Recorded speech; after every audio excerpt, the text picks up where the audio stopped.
Welcome friends, JP study circle के master video part 2 में आप सभी का स्वागत है। दोस्तों, अगर आप हमारे इस चैनल पे नए हैं तो प्लीज़ हमारे इस चैनल को सब्सक्राइब कर लें और बेल आइकन को भी प्रेस कर लें ताकि आगे आने वाली सभी नोटिफिकेशन आप तक सबसे पहले पहुंच सके। चलिए दोस्तों, शुरू करते हैं। सरफरोशी की तमन्ना अब हमारे दिल में है, देखना है जोर कितना बाजुए कातिल में है। ये पंक्ति किसकी है दोस्तों? राम प्रसाद बिस्मिल ने लिखी है। अंग्रेजी सरकार ने काकोरी षड्यंत्र के मामले में फांसी पर चढ़ा दिया था राम प्रसाद बिस्मिल को। काकोरी षड्यंत्र केस हुआ था 1925 ईस्वी में। राम प्रसाद बिस्मिल, रोशन सिंह, भगत सिंह तथा अशफाकुल्लाह खां क्रांतिकारियों में से काकोरी षड्यंत्र केस से जुड़ा नहीं है भगत सिंह। साचिंद्र नाथ बख्शी, मुकुंदी लाल, चंद्रशेखर आज़ाद एवं ममंथ नाथ गुप्त में से काकोरी कांड से जुड़ा हुआ क्रांतिकारी जो मुकदमे से बच निकला था, चंद्रशेखर आज़ाद मुकदमे से बच निकला था। अशफाकुल्लाह खां, राजेंद्र लाहिड़ी, रामप्रसाद बिस्मिल तथा चंद्रशेखर आज़ाद में से वह जो काकोरी षड्यंत्र कांड में फांसी की सजा से बच गया था, चंद्रशेखर आज़ाद। काकोरी कांड मुकदमे में सरकारी वकील था जगत नारायण मुल्ला। दरो दीवार पे हसरत की नज़र करते हैं, खुश रहो अहले वतन हम तो सफ़र करते हैं, कहा था वाजिद अली शाह ने। हिंदुस्तान सोशलिस्ट रिपब्लिकन एसोसिएशन गठित की गई थी चंद्रशेखर आज़ाद के द्वारा। बहरी ब्रिटिश सरकार को सुनाने हेतु केंद्रीय विधानसभा में अप्रैल 8, 1929 को बम फेंका था भगत सिंह तथा बटुकेश्वर दत्त ने। हिंदुस्तान सोशलिस्ट रिपब्लिकन एसोसिएशन के संस्थापक नेताओं में एक थे भगत सिंह। साचिंद्र सान्याल द्वारा स्थापित हिंदुस्तान रिपब्लिकन एसोसिएशन का नाम बदलकर हिंदुस्तान सोशलिस्ट रिपब्लिकन एसोसिएशन कर दिया था चंद्रशेखर आज़ाद ने। वर्ष 1928 में हिंदुस्तान सोशलिस्ट रिपब्लिकन एसोसिएशन की स्थापना हुई थी दिल्ली में। क्रांतिकारी चंद्रशेखर आज़ाद को अंग्रेज़ों ने मार डाला था मुठभेड़ में गोलियों से। इनकलाब जिंदाबाद का नारा दिया भगत सिंह ने। भगत सिंह, राजगुरु तथा सुखदेव को फांसी दी गई 23 मार्च 1931 ईस्वी को। वह वाद केस जिसमें भगत सिंह, सुखदेव और राजगुरु को फांसी की सजा सुनाई गई थी, लाहौर षड्यंत्र केस में। भगत सिंह का स्मारक स्थित है फिरोजपुर में। लाहौर षड्यंत्र कांड में बटुकेश्वर दत्त, सुखदेव, सरदार भगत सिंह तथा राजगुरु में से फांसी नहीं हुई थी। बटुकेश्वर दत्त को फांसी नहीं हुई थी। भारतीय स्वतंत्रता के लिए फांसी पाने वाले प्रथम रिकॉर्डेड मुस्लिम का नाम है अशफाकुल्लाह खां। मुकदमों का सही क्रम है: लाहौर मुकदमा, कानपुर मुकदमा, काकोरी मुकदमा, मेरठ मुकदमा। सही सुमेलित है दोस्तों। हावड़ा षड्यंत्र प्रकरण 1910 में, विक्टोरिया षड्यंत्र प्रकरण 1914 में, लाहौर षड्यंत्र प्रकरण 1916 और 1930 में, काकोरी षड्यंत्र प्रकरण 1925 में। मुजफ्फर अहमद, एस.ए. डांगे, शौकत उस्मानी तथा नलिनी गुप्ता जिस षड्यंत्र के लिए कैद किए गए थे वह था कानपुर बोल्शेविक षड्यंत्र कांड। प्रसिद्ध चटगांव शस्त्रागार धावा आयोजित किया गया था सूर्य सेन के द्वारा। स्वतंत्रता संग्राम के सबसे कम आयु के शहीद थे खुदीराम बोस। बहुत ही इंपॉर्टेंट है, स्वतंत्रता संग्राम के सबसे कम आयु के शहीद कौन थे? तो वो थे खुदीराम बोस। सही सुमिलित है दोस्तों। अभिनव Bharat VD. Savarkar, Anushilan Samiti Arvind Ghosh, Ghadar party Lala Hardayal, Swaraj party C R. Das. सही सुमिलित है। Abhinav Bharat G D. Savarkar, Mitra Mela V D. Savarkar, Indian Republican Army S. Sen, Hindustan Republican Association S N. Sanyal. सही सुमिलित है। चटगांव शस्त्रागार हमला सूर्यसेन, काकोरी षड्यंत्र राम प्रसाद बिस्मिल, लाहौर षड्यंत्र जतिन दास, गदर पार्टी लाला हरदयाल। जतिन दास जिस आरोप में बंदी बनाए गए थे वह था लाहौर षड्यंत्र। जेल में भूख हड़ताल के कारण जिस स्वतंत्रता सेनानी की मृत्यु हुई थी वह था जतिन दास का। सही सुमिलित है। जतिन दास भूख हड़ताल, चंद्रशेखर आज़ाद मुठभेड़ के दौरान फांसी, मुठभेड़ के दौरान भगत सिंह फांसी, कल्पना दत्त आजीवन कारावास। सही सुमिलित है। चटगांव आर्मरी रेड कल्पना दत्त, अभिनव भारत विनायक दामोदर सावरकर, अनुशीलन समिति अरविंद घोष, कूका आंदोलन गुरु राम सिंह। काकोरी केस के अभियुक्तों के बचाव हेतु एक समिति का गठन हुआ था गोविंद बल्लभ पंत की अध्यक्षता में। सही सुमिलित है। Revolt group Surya Sen, Hindustan Republican Association Ram Prasad Bismil, Hindustan Socialist Republican Association Chandrashekhar Azad, Punjab Naujawan Bharat Sabha Bhagat Singh, Abhinav Bharat Anushilan Samiti new nationalist party तथा इंडियन पेट्रियाट एसोसिएशन में से क्रांतिकारी गतिविधियों में लिप्त संगठन थे अभिनव भारत तथा अनुशीलन समिति। निष्क्रिय विरोध के सिद्धांत का प्रतिपादन किया अरविंद घोष ने। सही कथन है। सुभाष चंद्र बोस ने फॉरवर्ड ब्लॉक का गठन किया। भगत सिंह हिंदुस्तान रिपब्लिकन एसोसिएशन के संस्थापकों में से एक थे। राम प्रसाद बिस्मिल, राजेंद्र लाहरी, रोशन सिंह तथा अशफाक उल्लाह खां में से वह क्रांतिकारी जिसकी फांसी गोरखपुर जेल में हुई थी राम प्रसाद बिस्मिल की। फिरोज शाह मेहता, गोपाल कृष्ण गोखले एवं बिपिन चंद्र पॉल में से वह जो एक उग्रवादी था बिपिन चंद्र पॉल।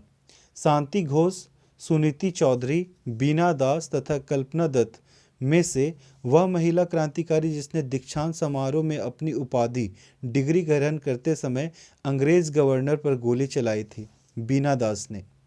आलोचना और स्वतंत्र चिंतन एक क्रांतिकारी की दो विशेषताएं हैं, कहा था भगत सिंह ने। भारत से बाहर क्रांतिकारी गतिविधियां। लंदन में इंडियन होम रूल सोसाइटी को प्रारंभ किया श्यामजी कृष्ण वर्मा ने। इंडियन होम रूल सोसाइटी स्थापित हुई थी 1905 ईस्वी में। वीडी सावरकर, रास बिहारी बोस, मदन लाल ढींगरा तथा लाला हरदयाल में से गदर पार्टी का गठन किया लाला हरदयाल ने। गदर पार्टी की स्थापना हुई 1913 ईस्वी में। गदर आंदोलन की स्थापना की थी सोहन सिंह भाकना ने। गदर पार्टी का पहला सभापति है सोहन सिंह भाकना। प्रथम विश्व युद्ध के दौरान सक्रिय होने वाले गदर क्रांतिकारियों का आधार स्थल था पश्चिमी अमेरिका। गदर पार्टी की स्थापना हुई थी संयुक्त राज्य अमेरिका में। गदर क्या था? भारतीयों का एक क्रांतिकारी संघ जिसका प्रधान कार्यालय सैन फ्रांसिस्को में था। गदर क्रांति छिड़ने का सबसे महत्वपूर्ण कारण था प्रथम महायुद्ध का शुरू होना। वह व्यक्ति जिसने विदेश में गणतंत्रात्मक सरकार की स्थापना की थी, महेंद्र प्रताप।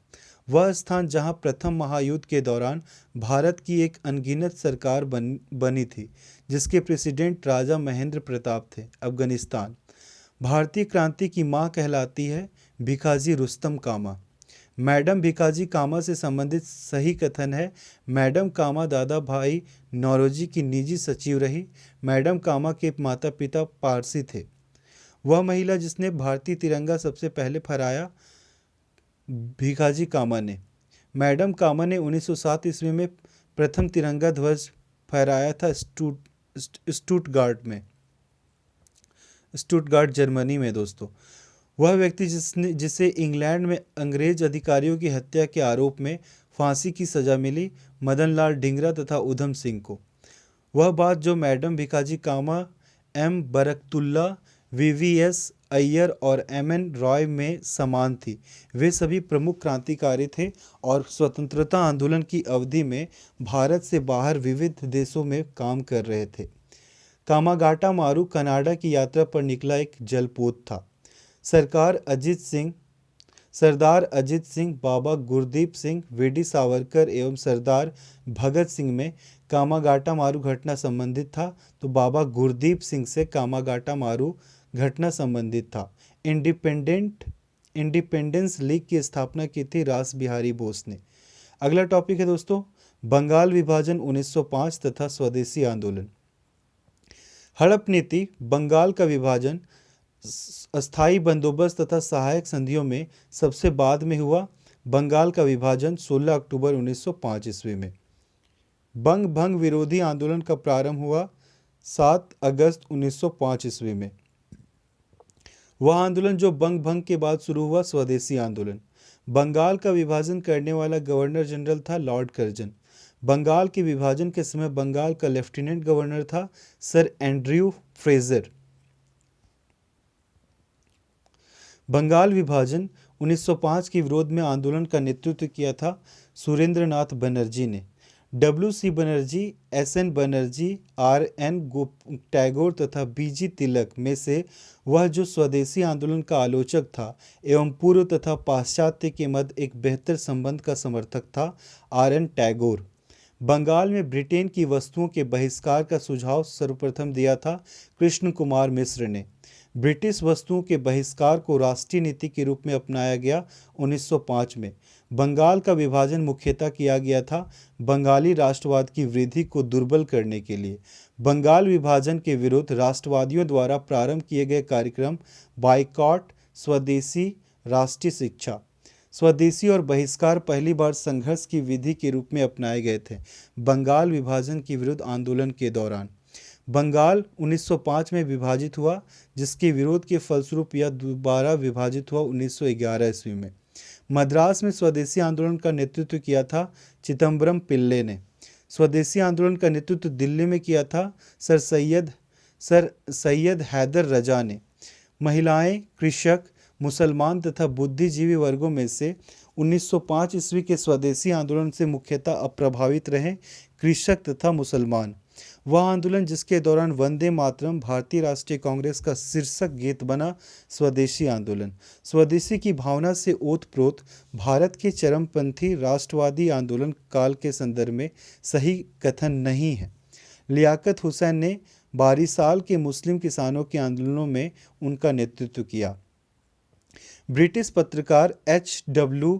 नेविंसन जुड़े थे स्वदेशी आंदोलन से।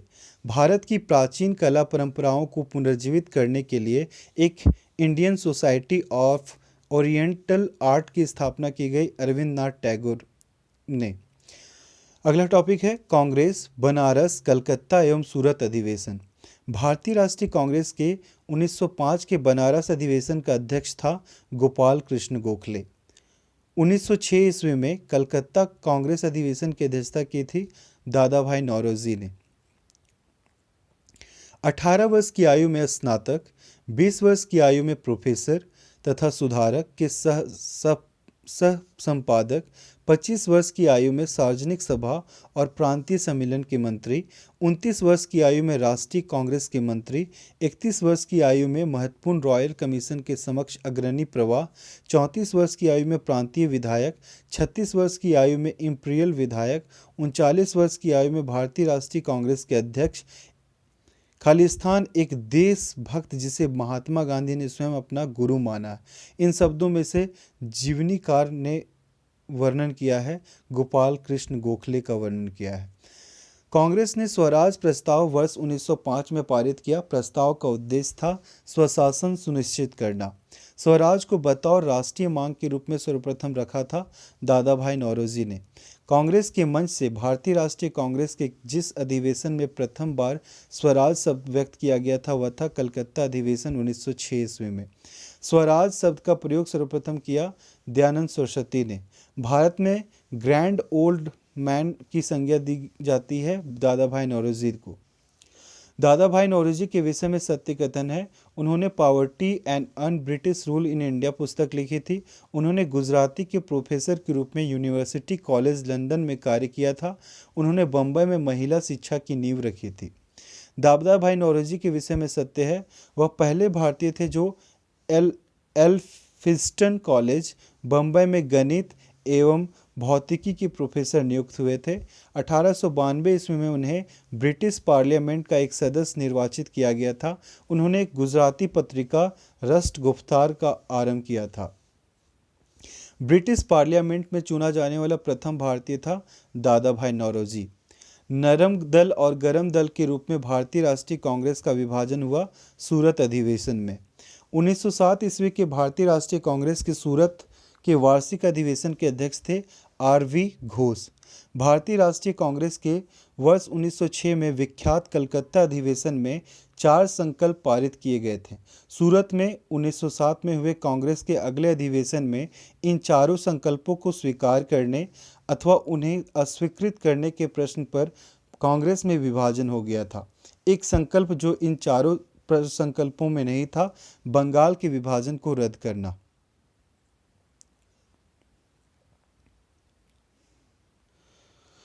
20वीं सदी के प्रारंभिक वर्षों में कांग्रेस में विभाजन की प्रक्रिया हुई। कांग्रेस आंदोलन की रणनीतियों पर, कांग्रेस आंदोलन के उद्देश्यों पर, कांग्रेस आंदोलन में लोगों की भागीदारी पर। भारतीय राष्ट्रीय कांग्रेस का प्रथम विभाजन हुआ 1907 ईस्वी में।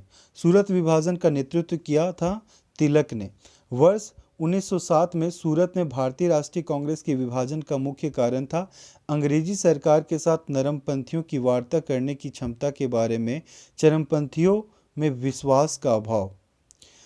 अगला टॉपिक है मुस्लिम लीग का गठन 1906। सर सैयद अहमद खां, सर मोहम्मद इकबाल, आगा खां तथा नवाब सलीमुल्लाह खां में से ऑल इंडिया मुस्लिम लीग की स्थापना की थी नवाब सलीमुल्लाह खां ने। 1906 ईस्वी में मुस्लिम लीग की स्थापना हुई थी ढाका में। मुस्लिम लीग का प्रथम अध्यक्ष था आगा खां। 1907 ईस्वी में मुस्लिम लीग का वार्षिक अधिवेशन हुआ कराची में। कथन कारण लीग ने कांग्रेस के मुस्लिम जनता के साथ मिलकर उद्देश्य पूर्ति में लगाने के अधिकार को मानने से मना कर दिया। कारण है वैसा अधिकार अकेली मुस्लिम लीग का ही था। ए सही है परंतु आर गलत है। यानी कि लीग ने कांग्रेस के मुस्लिम जनता के साथ मिलकर उद्देश्य पूर्ति में लगाने के अधिकार को मानने से मना कर दिया। सही है, वैसा अधिकार अकेली मुस्लिम लीग का ही था। ये गलत है। भारतीय स्वाधीनता संघर्ष के संदर्भ में सत्य है। हकीम अजमल खान राष्ट्रवादी तथा चरमपंथी अररार आंदोलन शुरू करने वाले नेताओं में से थे। भारतीय राष्ट्रीय कांग्रेस के संगठन के समय सर सैयद अहमद खान ने इसका विरोध किया। मौलाना बरकतुल्ला और मौलाना अब्दुल्ला सिंधी काबुल में भारत की अंतःकालीन सरकार का गठन करने वालों में से थे। 1906 ईस्वी में लॉर्ड मिंटो से शिमला में मिले मुसलमानों के शिष्टमंडल ने प्रार्थना की मुसलमानों के लिए पृथक निर्वाचक वर्ग। 1908 में अखिल भारतीय मुस्लिम लीग की एक लंदन शाखा की स्थापना हुई अमीर अली की अध्यक्षता में। अगला टॉपिक है दोस्तों मार्ले मिंटो सुधार। मार्ले मिंटो सुधार बिल पारित किया गया 1909 ईस्वी में। 1909 ईस्वी के इंडियन काउंसिल एक्ट में व्यवस्था की गई थी सांप्रदायिक प्रतिनिधित्व की। राष्ट्रीय आंदोलन की अवधि में जिस घटना में मतभेद में बीज थे और वह जिसने अंततः देश का विभाजन कराया था, विधानसभाओं में मुसलमानों के लिए पृथक निर्वाचन क्षेत्रों और स्थानों का आरक्षण। अगला टॉपिक है दिल्ली दरबार और राजधानी परिवर्तन। ब्रिटिश काल में दिल्ली के पहले भारत की राजधानी थी कलकत्ता। ब्रिटिश काल में दिल्ली के पहले भारत की राजधानी क्या थी? कलकत्ता। 1912 ईस्वी में जब राजधानी कलकत्ता से दिल्ली लाई गई, उस समय भारत का वायसराय था लॉर्ड हार्डिंग। दिल्ली भारत की राजधानी बनी 1911 ईस्वी में। नोट: 1911 में बंगाल विभाजन को रद्द कर भारत की राजधानी कलकत्ता से दिल्ली स्थानांतरित करने की घोषणा की गई। 1 अप्रैल 1912 ईस्वी को दिल्ली राजधानी बनाई गई। वह जिसके राजकीय प्रवेश के अवसर पर दिल्ली में बम फेंका गया था लॉर्ड हार्डिंग पर। ब्रिटिश शासन के दौरान बिहार को एक अलग प्रांत का दर्जा प्राप्त हुआ 1912 ईस्वी में। अगला टॉपिक है कांग्रेस का लखनऊ अधिवेशन। दिसंबर 1916 में इंडियन नेशनल कांग्रेस तथा इंडियन मुस्लिम लीग ने एक ही समय अपने अधिवेशन आयोजित किए थे लखनऊ में। 1916 में भारतीय राष्ट्रीय कांग्रेस के लखनऊ अधिवेशन की अध्यक्षता की थी AC मजूमदार ने। कांग्रेस और मुस्लिम लीग के बीच प्रसिद्ध लखनऊ समझौते पर हस्ताक्षर हुआ था 1916 ईस्वी में। अतिवादियों एवं उदारवादियों के पुनर्मिलन की प्रक्रिया में प्रमुख शिल्पी थे एनी बेसेंट। वर्ष 1916 में मुस्लिम लीग और कांग्रेस के मध्य समझौता कराया था BG तिलक ने। कांग्रेस के 1916 के लखनऊ अधिवेशन में लिया गया मुख्य दूरगामी परिणाम वाला निर्णय था मुस्लिम लीग की पृथक निर्वाचन क्षेत्र की मांग स्वीकार की गई।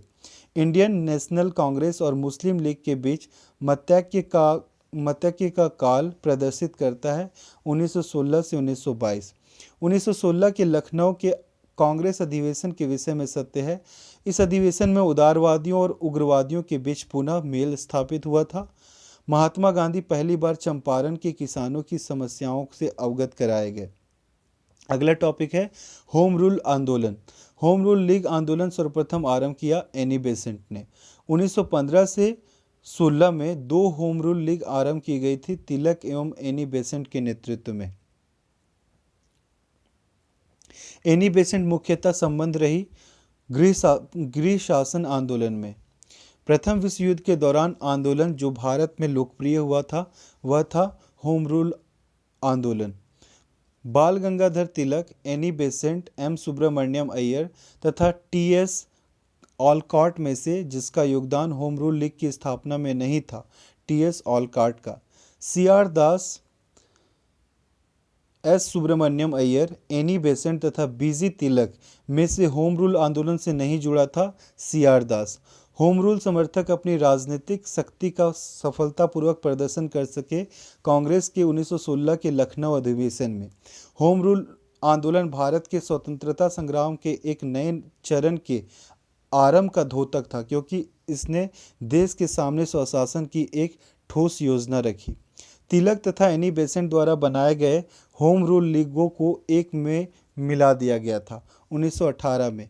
होम रूल लीग के संबंध में सत्य है, सबसे पहले इसकी योजना एनी बेसेंट ने वर्ष 1914-15 में प्रस्तुत की थी। तिलक की home rule league Maharashtra, Karnataka, Madhya Prant एवं बरार तक सीमित थी। तिलक द्वारा स्थापित होम रूल लीग अधिक शक्तिशाली थी। Annie Besant, A O. Hume, Michael Madhusudan Dutt तथा आर. पाम दत्त में से फेबियन आंदोलन का प्रस्तावक था एनी बेसेंट। एनी बेसेंट के संबंध में सही कथन है, होम रूल आंदोलन प्रारंभ करने के लिए उत्तरदायी थी। इंडियन नेशनल कांग्रेस एक बार अध्यक्ष थी। अगला टॉपिक है गांधी एवं उनके प्रारंभिक आंदोलन। करमचंद गांधी दीवान थे, पोरबंदर, राजकोट एवं बीकानेर के। महात्मा गांधी के पदार्पण से पूर्व भारत में राष्ट्रीय आंदोलन की दिशा को जिन अंतर्राष्ट्रीय घटनाओं ने प्रभावित किया था वह है 1898 ईस्वी के इटली अबिसिनिया युद्ध ने, चीन के बॉक्सर आंदोलन ने, आयरलैंड के क्रांतिकारी आंदोलन ने, रूस जापान के युद्ध में जापान की विजय ने। दक्षिण अफ्रीका में रहने की अवधि में महात्मा गांधी ने जिस पत्रिका का प्रकाशन किया उसका नाम था इंडियन ओपिनियन। फिनिक्स फार्म है डरबन, दक्षिण अफ्रीका में। एम.के. गांधी समर्थक थे दार्शनिक अराजकतावाद के। गांधी जी के राम राज्य के युगल सिद्धांत थे सत्य तथा अहिंसा। गांधी जी की दृष्टि में अहिंसा का अर्थ है सत्य की प्राप्ति का रास्ता। गांधी जी के संदर्भ में बिना मार्क्सवाद के मार्क्सवादी, बिना समाजवाद के समाजवादी, बिना व्यक्तिवाद के व्यक्तिवादी तथा समाजवादियों में एक व्यक्तिवादी और समाजवादियों में एक मार्क्सवादी में से सही है। समाजवादियों में एक व्यक्तिवादी और समाजवादियों में एक मार्क्सवादी। गांधी की सत्याग्रह रणनीति में सबसे अंतिम स्थान प्राप्त है हड़ताल को। गांधी जी के सिद्धांत के अनुसार सही है, सत्याग्रही का शस्त्र अहिंसा है। सत्याग्रही को अपने संकल्प में दृढ़ विश्वास होना चाहिए। सत्याग्रही को विरोधियों के प्रति द्वेष भाव नहीं रखना चाहिए। गांधी जी के अनुसार हिंसा का क्रूरतम रूप है गरीबी का स्थायित्व। गांधी जी ने परिवार नियोजन हेतु तरीका बताया आत्मनियंत्रण। महात्मा गांधी दक्षिण अफ्रीका से भारत लौटे 1915 ईस्वी में। गांधी जी दक्षिण अफ्रीका में रह रहे थे 21 वर्ष तक। दक्षिण अफ्रीका के जिस रेलवे स्टेशन पर गांधी जी को ट्रेन से फेंका गया था पीटरमारित्सबर्ग में। एम.के. गांधी ने भारतीय राष्ट्रीय कांग्रेस के जिस अधिवेशन में सर्वप्रथम भाग लिया था वह है कलकत्ता अधिवेशन 1901 ईस्वी में। भारत के स्वतंत्रता आंदोलन के दौरान महात्मा गांधी द्वारा स्थापित साबरमती आश्रम स्थित है अहमदाबाद नगर के बाहर। महात्मा गांधी ने अहमदाबाद के निकट साबरमती के किनारे एक आश्रम बनाया, इसे सत्याग्रह आश्रम कहा जाता था। महात्मा गांधी से संबंध साबरमती, फेनिक्स, वर्धा तथा सदाकत आश्रमों में सबसे पुराना है फेनिक्स। गांधी जी ने सेवा धर्म अपनाया था दक्षिण अफ्रीका में। महात्मा गांधी के राजनीतिक गुरु थे गोपाल कृष्ण गोखले। महात्मा गांधी के अनुसार राजनीति का तात्पर्य था जन कल्याण के लिए सक्रियता। सत्याग्रह शब्द को गढ़ा महात्मा गांधी ने। भारत के स्वतंत्रता संघर्ष के दौरान सबसे पहले सत्याग्रह किया महात्मा गांधी ने। मोहनदास करमचंद गांधी सर्वाधिक जाने जाते हैं भारतीय स्वतंत्रता को प्राप्त करने के लिए निष्क्रिय विरोध करने के लिए। विदेशी वस्त्रों की बर्बादी ही उनके साथ सर्वोत्तम व्यवहार है, कहा था महात्मा गांधी ने। ब्रिटिश निर्मित उत्पादों का गांधी का बहिष्कार प्रभावी हुआ क्योंकि ब्रिटेन भारत को एक बड़ा निर्मित वस्तुओं का बाजार समझता था। महात्मा गांधी के राजनीतिक जीवन की घटनाओं का कालक्रम है चंपारण आंदोलन, देन अहमदाबाद मिल हड़ताल, देन खेड़ा आंदोलन। महात्मा गांधी के बारे में सही है, उन्होंने अपनी प्रारंभिक शिक्षा राजकोट में प्राप्त की थी। कस्तूरबा के साथ उनका विवाह 13 वर्ष की आयु में हुआ था। उन्होंने विधि का अध्ययन द इनर टेम्पल लंदन में किया था। वे रस्किन की पुस्तक अनटू दिस लास्ट से सर्वाधिक प्रभावित हुए थे। महात्मा गांधी ने कहा था कि उनकी कुछ सबसे गहन धारणाएं अनटू दिस लास्ट नामक पुस्तक में प्रतिबिंबित होती है और इस पुस्तक ने उनके जीवन को बदल डाला। इस पुस्तक का वह संदेश जिसने महात्मा गांधी को बदल डाला, व्यक्ति का कल्याण सबके कल्याण में निहित है। गांधीवादी विचारधारा प्रभावित रही रस्किन, थोरो एवं टॉल्स्टॉय से। स्वदेशी आंदोलन, खिलाफत आंदोलन, व्यक्तिक सत्याग्रह आंदोलन तथा भारत छोड़ो आंदोलन में से जिस आंदोलन से गांधी जी संबंधित नहीं थे, स्वदेशी आंदोलन से। भारत छोड़ो आंदोलन सविनय अवज्ञा, बारदोली एवं खेड़ा सत्याग्रहों में से जिसका नेतृत्व महात्मा गांधी ने नहीं किया था, बारदोली सत्याग्रह का। गांधी जी के संदर्भ में सही है, जाति विहीन अछूतों की दशा में सुधार के लिए कठोर संघर्ष किया, असहयोग आंदोलन शुरू किया, सविनय अवज्ञा आंदोलन शुरू किया। महात्मा गांधी को सर्वप्रथम राष्ट्रपिता कहा था सुभाष चंद्र बोस ने। गांधी के नाम के पहले महात्मा जोड़ा चंपारण सत्याग्रह के दौरान। गांधी जी को सर्वप्रथम महात्मा के तौर पर संबोधित किया गया था रविन्द्रनाथ टैगोर ने। नोआखली काल में महात्मा गांधी के सचिव थे प्यारेलाल। राजकोट सत्याग्रह, खेड़ा सत्याग्रह, वाईकोम सत्याग्रह तथा असहयोग आंदोलन में जिस सत्याग्रह आंदोलन में गांधी जी ने प्रत्यक्ष रूप से भाग नहीं लिया, वाईकोम सत्याग्रह में उन्होंने प्रत्यक्ष रूप से भाग नहीं लिया था। महात्मा गांधी का छत्तीसगढ़ में प्रथम आगमन हुआ था 20 दिसंबर 1920 ईस्वी को। गांधी के अनुयायियों A.N. सिन्हा, ब्रिज किशोर प्रसाद, J.B. कृपलानी एवं राजेंद्र प्रसाद में से वह जो पेशे से एक शिक्षक था, राजेंद्र प्रसाद। G.D. बिरला, जमनालाल बजाज, J.R.D. टाटा तथा बालचंद हीराचंद उद्योगपतियों में से वह व्यक्ति जो लंबे समय तक AICC के खजांची रहे तथा वर्ष 1930 में जेल भी गए, जमनालाल बजाज। भारतीय कपड़ा व्यापारी, बैंकर, कांग्रेसी तथा महात्मा गांधी का निकट सहयोगी है, यह विवरण है जमनालाल बजाज का। स्वाधीनता आंदोलन के दौरान महात्मा गांधी के करीबी अंग्रेज मित्र थे रेवरेंड चार्ली एंड्रयूज। वह कारागार जिसे गांधी जी ने मंदिर का नाम दिया था, यरवदा। भारत की स्वाधीनता के समय महात्मा गांधी कांग्रेस के सदस्य नहीं थे। गांधी जी की मृत्यु पर किसने कहा था हमारे जीवन से प्रकाश चला गया? जवाहरलाल नेहरू। गांधी को वन मैन बाउंड्री फोर्स कहकर संबोधित किया माउंटबेटन ने। जिसने महात्मा गांधी को आदेशित किया था कि वह भारत में प्रथम वर्ष खुले कान पर मुंह बंद कर व्यतीत करे, गोपाल कृष्ण गोखले ने।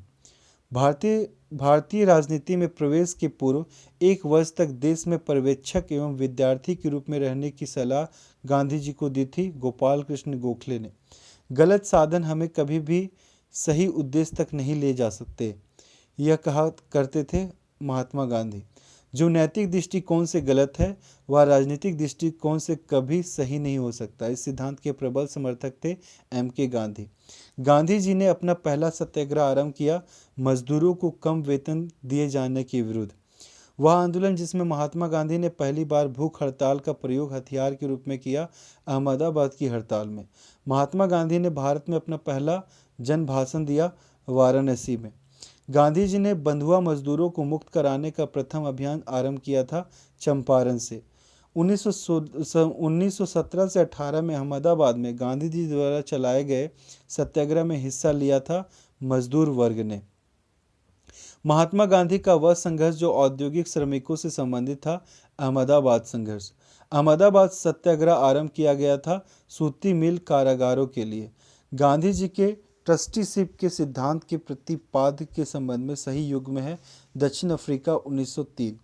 गांधीवादी अर्थव्यवस्था के विषय में सही कथन है, वे अहिंसा पर आधारित अर्थव्यवस्था पर बल देते थे, केंद्रीकरण, शोषण और असमानता को जन्म देते थे। अतएव अहिंसक सामाजिक संरचना केंद्रीकरण विरोधी है। वे भारत में मशीनीकरण के पक्षधर नहीं थे।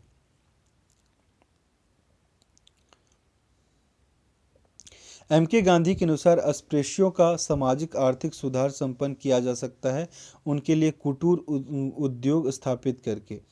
गांधीयन इनोवेशन, गांधी जी का नवाचार का तात्पर्य है कम निवेश से अधिक उत्पादन अधिक लोगों के लिए। खेड़ा सत्याग्रह, सविनय अवज्ञा आंदोलन, असहयोग आंदोलन तथा चंपारण सत्याग्रह में से वह घटना जो सबसे पहले हुई, चंपारण सत्याग्रह। चंपारण में तिनकठिया प्रथा का तात्पर्य था 3/20 भूभाग पर नील की खेती करना। गांधी जी ने भारत में पहली बार सत्याग्रह आंदोलन बिहार में प्रारंभ किया था चंपारण से। गांधी जी का चंपारण आंदोलन था नील कर्मियों की समस्याओं के समाधान हेतु। सही कथन है, चंपारण जांच में आचार्य जेबी कृपलानी महात्मा गांधी के सहयोगियों में से एक थे। चंपारण संघर्ष में जिन्होंने महात्मा गांधी का साथ दिया था वे थे राजेंद्र प्रसाद और अनुग्रह नारायण सिन्हा। महात्मा गांधी के चंपारण सत्याग्रह के से संबंध है राजकुमार शुक्ला। चंपारण आंदोलन से संबंधित थे राजेंद्र प्रसाद, अनुग्रह नारायण सिन्हा, जेबी कृपलानी। दक्षिण अफ्रीका से लौटने के पश्चात गांधी जी ने प्रथम सफल सत्याग्रह आरंभ किया चंपारण में। महात्मा गांधी ने सर्वप्रथम जिस किसान आंदोलन में भाग लिया वह है चंपारण। नील की खेती के संबंध में चंपारण में महात्मा गांधी को आमंत्रित किया था राजकुमार शुक्ल ने। चंपारण सत्याग्रह में के संबंध में सही है, वह किसानों से जुड़ा था। इसे तिनकठिया प्रथा के विरुद्ध संचालित किया गया था। डॉक्टर राजेंद्र प्रसाद तथा जेबी कृपलानी ने इसमें एम के गांधी को सहयोग दिया था। चंपारण नील आंदोलन के राष्ट्रीय नेता थे महात्मा गांधी। महात्मा गांधी के चंपारण सत्याग्रह का विरोध किया था NG रंगा ने। खेड़ा के किसानों के पक्ष में महात्मा गांधी के सत्याग्रह संगठित करने का कारण था अकाल पड़ने के बावजूद प्रशासन ने भूराजस्व की उगाही स्थगित नहीं की थी।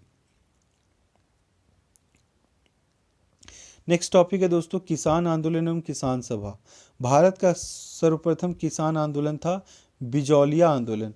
इंद्र नारायण द्विवेदी, गौरी शंकर मिश्र, जवाहरलाल नेहरू एवं मदन मोहन मालवीय में से फरवरी 1918 में स्थापित यूपी किसान सभा की स्थापना से संबंध नहीं था जवाहरलाल नेहरू। नाई धोबी बंद सामाजिक बॉयकॉट का एक स्वरूप था जो 1919 ईस्वी में किसानों द्वारा प्रतापगढ़ जिले में चलाया गया था। वह प्रदेश जहां बाबा रामचंद्र ने किसानों को संगठित किया, अवध। 1930 के दशक में देश के विभिन्न भागों के भिन्न भिन्न नेताओं द्वारा किसान आंदोलन चलाए गए थे। उनके प्रभाव क्षेत्र से सही सुमिलित है सहजानंद सरस्वती बिहार, खुदाई खिदमतगार NWFP, स्वामी रामानंद हैदराबाद, अब्दुल हमीद खां दक्षिण असम। 1930 के दशक में किसान सभा आंदोलन से सक्रिय रूप से जुड़े थे स्वामी सहजानंद। अवध के एक्का आंदोलन का उद्देश्य था लगान का नगद में परिवर्तन। अखिल भारतीय किसान सभा के प्रथम सत्र की अध्यक्षता की स्वामी सहजानंद सरस्वती ने। वह जगह जहां अखिल भारतीय किसान सभा का पहला अधिवेशन हुआ था लखनऊ। अखिल भारतीय किसान सभा के संस्थापक अध्यक्ष थे स्वामी सहजानंद सरस्वती। स्वामी सहजानंद सरस्वती का संबंध था बिहार के किसान आंदोलनों के साथ। स्वामी सहजानंद सरस्वती ने भूमि और जलमार्ग के राष्ट्रीयकरण की मांग के साथ अखिल भारतीय संयुक्त किसान सभा गठन किया। उनकी मृत्यु से ठीक पहले राजेंद्र प्रसाद, CR दास, मोतीलाल नेहरू तथा भगत सिंह में से बिहार में किसान आंदोलन के साथ जुड़े थे राजेंद्र प्रसाद।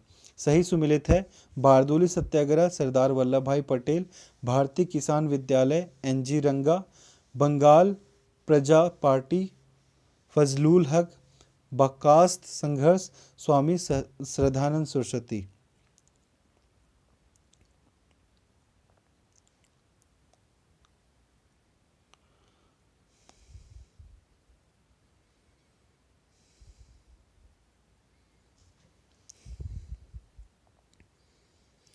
बंगाल के तिभागा किसान आंदोलन की मांग थी जमींदारों की हिस्सेदारी को फसल के आधे भाग से कम करके 1/3 करना। बारदोली सत्याग्रह 1928 का नेतृत्व किया सरदार वल्लभ भाई पटेल ने। महात्मा गांधी ने वल्लभ भाई पटेल को सरदार की उपाधि उनकी बड़ी संगठन क्षमता के कारण जिस आंदोलन में दी थी बारदोली सत्याग्रह में। भूदान आंदोलन प्रारंभ किया विनोबा भावे ने। आचार्य विनोबा भावे के भूदान आंदोलन के प्रारंभ से संबंध स्थान था पोचमपल्ली। भूदान आंदोलन सर्वप्रथम प्रारंभ हुआ था आंध्र प्रदेश राज्य में। नेक्स्ट टॉपिक है ट्रेड यूनियन एवं साम्यवादी दल। भारत में 1918 में प्रथम मजदूर संघ की स्थापना की पीवी वाडिया ने। अहमदाबाद टेक्सटाइल लेबर एसोसिएशन की स्थापना की महात्मा गांधी ने।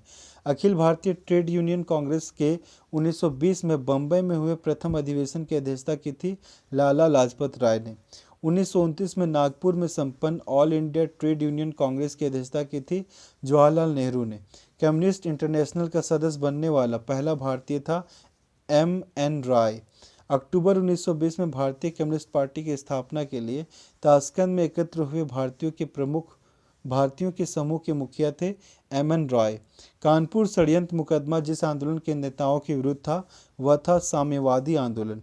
ट्रेड यूनियन आंदोलन के क्रांतिकारी चरण का समय था 1926 से 39। 1940 में रेडिकल डेमोक्रेटिक पार्टी का गठन किया एम.एन. रॉय ने। सोमेंद्र नाथ टैगोर द्वारा स्थापित दल का नाम है क्रांतिकारी साम्यवादी दल। अगला टॉपिक है रॉलेट एक्ट और जालियांवाला बाग हत्याकांड 1919। भारतीय स्वतंत्रता संग्राम के दौरान रॉलेट एक्ट ने जिस कारण से सार्वजनिक रोष उत्पन्न किया वह है इसने लोगों को बिना मुकदमा चलाए जेल भेजने के लिए अधिकृत किया। रॉलेट एक्ट लाने का प्रयोजन था राष्ट्रीय एवं क्रांतिकारी गतिविधियों पर रोक लगाना। रॉलेट एक्ट भारत में लागू किया गया वर्ष 1919 में। रॉलेट एक्ट का लक्ष्य था बिना मुकदमा चलाए बंदी बनाना और मुकदमों की सुनवाई संक्षिप्त प्रक्रिया द्वारा। रॉलेट सत्याग्रह के संदर्भ में सही कथन है रॉलेट अधिनियम सेडिशन कमेटी की सिफारिश पर आधारित था। रॉलेट सत्याग्रह में गांधी जी ने होम रूल लीग का उपयोग करने का प्रयास किया। जब रॉलेट एक्ट पारित हुआ उस समय भारत का वायसराय था लॉर्ड चेम्सफोर्ड। बहुत ही इंपॉर्टेंट है, जब रॉलेट एक्ट पारित हुआ उस समय भारत का वायसराय था लॉर्ड चेम्सफोर्ड। रॉलेट एक्ट का भारतीय राष्ट्रीय कांग्रेस ने विरोध किया क्योंकि इसका लक्ष्य था व्यक्तिगत स्वतंत्रता को सीमित करना। अखिल भारतीय राजनीति में गांधी का पहला साहसिक कदम था रॉलेट एक्ट। रॉलेट एक्ट के विरोध में लगान न देने का आंदोलन चलाने का सुझाव दिया स्वामी श्रद्धानंद ने। द अनार्किकल एवं रिवॉल्यूशनरी क्राइम एक्ट 1919 को सामान्य बोलचाल में कहा जाता है रॉलेट एक्ट। वह महत्वपूर्ण घटना जो जालियांवाला बाग नरसंहार के तुरंत पूर्व घटी थी। रॉलेट एक्ट का बनना। जालियांवाला बाग हत्याकांड हुआ 13 अप्रैल 1919 ईस्वी को। जालियांवाला बाग कत्लेआम हुआ अमृतसर में। काफ़ी संख्या में लोग अमृतसर के जालियांवाला बाग में 13 अप्रैल 1919 को एकत्र हुए थे डॉक्टर सैफुद्दीन किचलू और डॉक्टर सत्यपाल की गिरफ्तारी के विरोध में। 30 मई 1919 को अपना अलंकरण भारत सरकार को लौटाने वाले व्यक्ति थे रविन्द्रनाथ टैगोर। वह जिसके विरोध में रविन्द्रनाथ टैगोर ने अपनी नाइटहुड का परित्याग कर दिया था जालियांवाला बाग जनसंहार के। जालियांवाला हत्याकांड के विरोध में वायसराय की कार्यकारिणी परिषद की सदस्यता से इस्तीफा दे दिया शंकरन नायर ने। जालियांवाला बाग नरसंहार, डॉक्टर सत्यपाल का बंदी बनाया जाना तथा वर्ष 1919 का अमृतसर कांग्रेस का अधिवेशन घटनाओं का सही क्रम है। डॉक्टर सत्यपाल का बंदी बनाया जाना, जालियांवाला बाग नरसंहार, 1919 का अमृतसर कांग्रेस का अधिवेशन। हंटर आयोग की नियुक्ति की गई थी जालियांवाला बाग हत्याकांड के बाद। जनरल डायर का नाम जुड़ा हुआ था जालियांवाला बाग की घटना से। जालियांवाला बाग हत्याकांड के लिए जिम्मेदार ओ डायर को मार डाला उधम सिंह ने। जालियांवाला बाग नरसंहार पर कांग्रेस जांच समिति की रिपोर्ट के प्रारूप लिखने का कार्य सौंपा गया था महात्मा गांधी को। वर्ष 1919 में जघन्य जालियांवाला बाग कांड के समय भारत का वायसराय था लॉर्ड चेम्सफोर्ड। वह घटना जिसे मॉन्टेग्यू ने निवारक हत्या के नाम से विशेषीकृत किया है, जालियांवाला बाग का नरसंहार। वह एक्ट जिसके कारण सार्वजनिक रोष की लहर उभरी, फलस्वरूप जालियांवाला बाग में ब्रिटिश द्वारा जनसंहार की घटना घटी, दी रॉलेट एक्ट। अगला टॉपिक है खिलाफत आंदोलन। खिलाफत आंदोलन का प्रारंभ किया था शौकत अली मोहम्मद अली ने। खिलाफत आंदोलन के प्रमुख नेताओं में से थे मौलाना मोहम्मद अली और शौकत अली। खिलाफत आंदोलन के मुख्य उद्देश्य थे भारत के मुसलमानों में ब्रिटिश विरोधी भावना उत्पन्न करना, ऑटोमन साम्राज्य की रक्षा और खिलाफत का रक्षण। वर्ष 1919 में अखिल भारतीय खिलाफत सम्मेलन का अध्यक्ष चुना गया महात्मा गांधी को। महात्मा गांधी ने खिलाफत आंदोलन का समर्थन किया। गांधी जी ने अंग्रेजों के खिलाफ अपने आंदोलन में भारतीय मुसलमानों का सहयोग प्राप्त करना चाहा था। वह जिसने खिलाफत आंदोलन को हिंदुओं और मुसलमानों की एकता के एक ऐसे अवसर के रूप में देखा जो 100 वर्षों में भी पुनः प्रस्तुत नहीं होगा। महात्मा गांधी ने खिलाफत आंदोलन के दौरान हाजिक उल मुल्क की पदवी त्याग दी थी। हकीम अजमल खां ने, वह जिसने भारत गांधी जी को सावधान किया कि मुस्लिम धार्मिक नेताओं और उनके अनुयायियों के कट्टरपन को प्रोत्साहित न करे। मोहम्मद अली जिन्ना ने, मोहम्मद अली शौकत अली, अबुल कलाम आज़ाद तथा एम ए जिन्ना में से महात्मा गांधी की खिलाफत आंदोलन में भागीदारी की भर्त्सना की थी। एम.ए. जिन्ना ने, खिलाफत आंदोलन का परिणाम था हिंदू मुस्लिम मतभेदों में कमी। वह व्यक्ति जिसने 4 अप्रैल 1919 को दिल्ली की जामा मस्जिद की प्रवचन मंच से हिंदू मुस्लिम एकता पर भाषण दिया। स्वामी श्रद्धानंद। कांग्रेस ने खिलाफत आंदोलन का समर्थन किया, मुख्यतः खिलाफा की पुनः स्थापना के लिए मुसलमानों की सहानुभूति प्राप्त करने के लिए।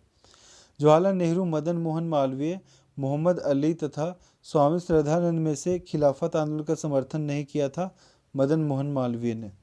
वर्ष 1920 की खिलाफत कमेटी की सभा, जिसने गांधी को असहयोग आंदोलन के नेतृत्व को संभालने का अनुरोध किया था, वह हुए थे इलाहाबाद में।